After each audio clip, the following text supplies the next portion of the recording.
What are your thoughts on what LNG exports and expanding this would mean to our nation's economy first, if I could ask you that? Well, thank you, Congressman, for the question.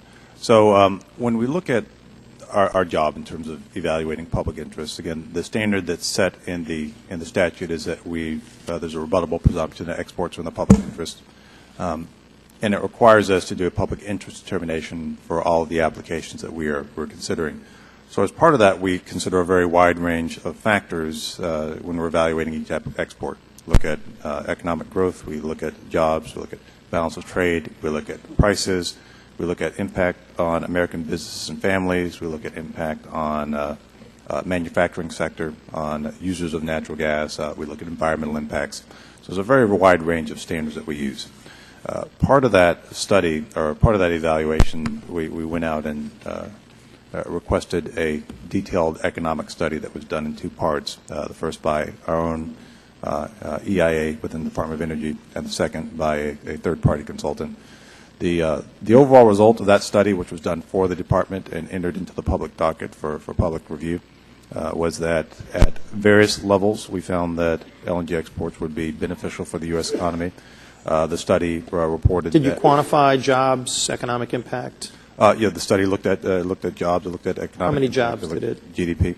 conclude? I don't have a number of jobs, and certainly there was, if you look at different sectors, LNG exports would have a different impact for certain sectors than other sectors.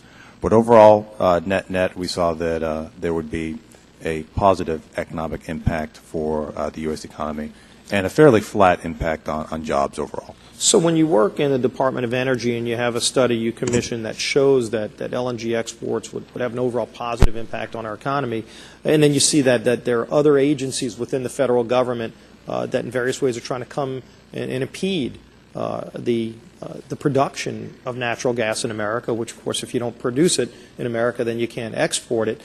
What do y'all do, if anything, to work with these other agencies that are trying to get in the way of what states are doing very successfully to regulate hydraulic fracturing, to give them this data, to make it clear to them that, you know, if you're spending your time and resources that these agencies complain with sequestration and spending limitations, they complain that they don't have enough money, yet they're spending some of those vital resources to try to do things that would be counter to our own nation's economy, that would hurt these jobs that you're talking about, that you tout.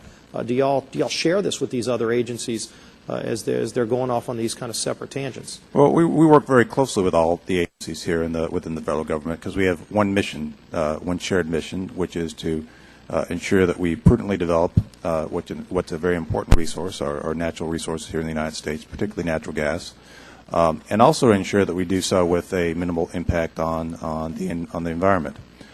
The most important thing that the Department of Energy is doing right now in terms of prudent development is to take concerns seriously, bring good objective science to quantifying the concerns that people who live close to where these wells are being drilled have, to help demonstrate that we take the concerns seriously and that the regulations that are in place are effectively mitigating those risks which we have scientifically quantified.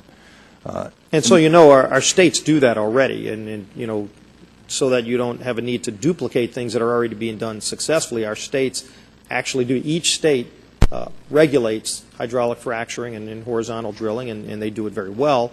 And so as you have these concerns, as each state has their concerns, right. I think somebody in Shreveport, Louisiana, where they've got the Haynesville shale play, they feel much more comfortable that if there's any kind of concern, they could pick up the phone and call their state representative or call their State Department of Natural Resources and get those problems addressed, rather than calling some bureaucrat that they can't identify, maybe can't even get in touch with it in Washington, D.C. So I appreciate if you share this information with other agencies, know that some of the things they're doing run counter to the very things you showed in your report about jobs. So I appreciate that. Yield back the balance of my time.